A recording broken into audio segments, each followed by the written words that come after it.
L'Alpine è composta da controsensi. Mi spiego. Prendi Alonso che non corre in Formula 1 dal 2018 e fa anche una splendida stagione, finendo davanti al suo compagno di squadra. La prima cosa che penso è: cavolo, Ocon corre in Alpine da 2 anni. Farsi mettere sotto dal proprio compagno di squadra, che non è più un giovane rampante come nel 2005, insomma, sei un po' una delusione, o no? Però poi pensi al fatto che è la sua seconda miglior stagione da quando corre in Formula 1 e pensi anche al fatto che ha vinto una gara. Non lo puoi assolutamente mettere fuori. E quindi chi esce danneggiato da questa storia? Oscar Piastri. Ciao ragazzi, ciao a tutti, sono Antonio. Dunque, iscrivetevi e parliamo di: quando dai una seconda possibilità ad Albon, quando Zhou ha concluso terzo in Formula 2 e comunque sale in Formula 1 e Piastri invece è costretto a fare il collaudatore Alpine che ha vinto tutto, un po' le pelotas girano. Se poi pensi anche alla performance di Mazepin e Tsunoda, girano ancora di più. Eppure questa, signori, è la Formula 1. Mazepin porta sponsor, Zhou e Tsunoda portano la Formula 1 dall'altra parte del mondo, abbracciando così un'utenza maggiore. E Albon, io Albon non lo odio, però diciamocelo, se dai una possibilità ad Albon la dai anche a Kvyat. Ma vabbè, sorvoliamo. Sono tanti i piloti che non corrono più in Formula 1 non per colpa loro, e ogni riferimento a Giovinazzi è puramente casuale. E quindi spero che Alpine vada male nel 2022. Non tanto per Alonso non lo odio, anzi ammiro la sua testardaggine, la sua voglia di mettersi in gioco, di voler lottare anche a 40 anni. Però mettetevi nei panni di Oscar Piastri.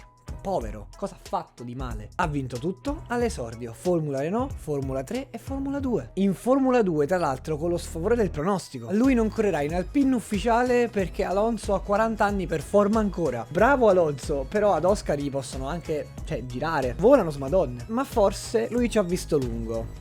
Perché? Molto probabilmente, ragazzi, l'Alpine non vincerà il mondiale. Non vogliatevene a male, ma se la Ferrari ha una chance, la McLaren ha una chance, la Mercedes ha una chance, la Red Bull ha il campione del mondo in carica, qualcuno deve pur perdere. Tra l'altro nei miei video ho dato una piccola possibilità anche alla Aston Martin: qualcuno deve perdere. E probabilmente per me è l'Alpine. Poi magari fa quarta o terza nella classifica costruttori, ma di base non partono avvantaggiati. E vi spiego il perché. È tutto molto in bilico all'interno del team, in quanto Alonso ha 40 anni ed è il secondo pilota più pagato del circus in Formula 1. Non sto dicendo che non è meritevole di questi soldi, però più di Max Verstappen, mettiamola così. Strappare un contratto alle stesse condizioni, quindi biennale, alle stesse cifre, è molto difficile, ma non impossibile. Se le prime 5, le prime 6, anche le prime 7 gare fa bene, non vedo perché Alpine non debba rinnovarlo. Eppure, come ho già detto anche prima, secondo me entrambi i piloti Alpine sono in bilico. Per comprendere ciò, ragazzi, dobbiamo mettere un po' da parte i sentimenti, e mi dispiace perché Alonso lo amo alla follia, e dobbiamo ragionare in ottica aziendalistica, perché ahimè in Formula 1 comandano i soldi. Quindi ragioniamo: Alpine ha preso Alonso per sostituire Daniel Ricciardo. Apriamo un piccolo spazio merchandising, marketing, interviste, cose. Alonso sicuramente dà più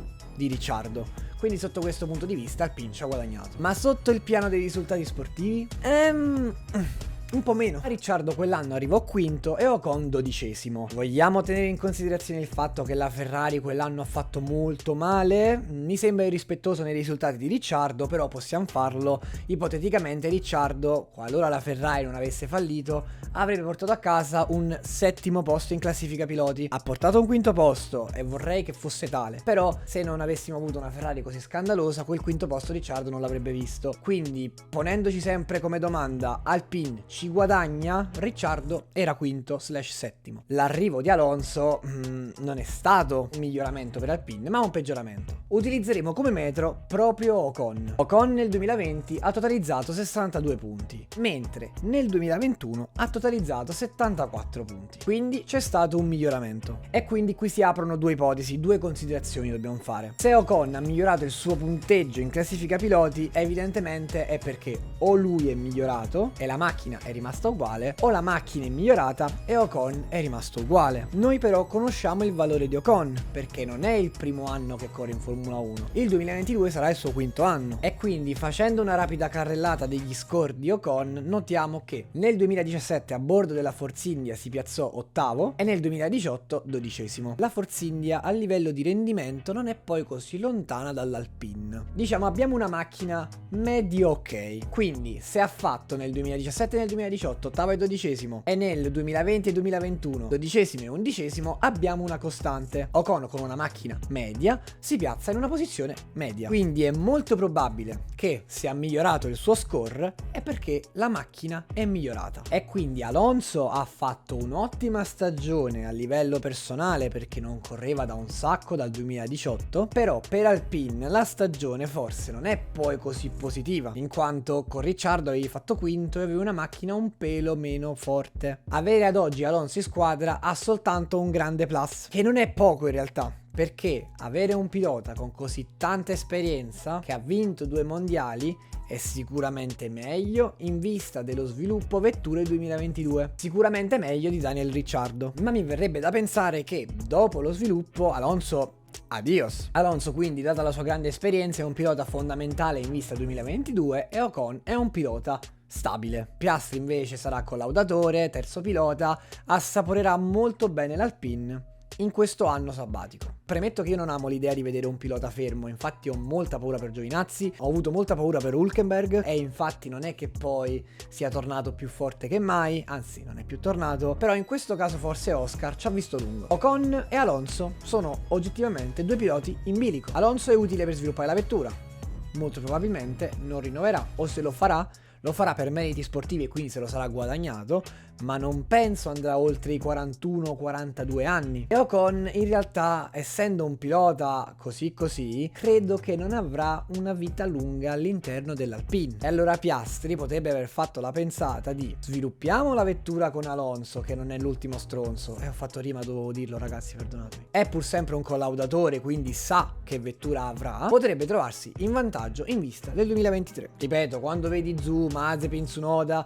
anche se potremmo parlarne anche qui, un po' ti girano perché Oscar Piastri meriterebbe di diritto un posto in F1. Anzi, la sparo lì, dovrebbe esserci magari proprio l'obbligo di far arrivare chi vince il campionato F2 in Formula 1. Però come fai a gestirlo? Dove lo fai andare? È un casino, secondo me. No, scherzavo. Però si è messo nella condizione di poter essere un pilota importante nel 2023 e nel 2024 senza passare per la trafila Williams, Haas, Alfa Romeo, perché ha visto piloti importanti crollare. George Russell ha rischiato di non farcela, Pascal Wehrlein poteva andare meglio. Non lo so, è strana come situazione, forse è un bene ma non benissimo. Se poi magari finisce lo stesso in Haas in sostituzione a Mazepin o in Williams in sostituzione a Latifi, non lo so, volevo aprire un dibattito nei commenti perché secondo me Oscar ci ha visto lungo. Chissà che magari in futuro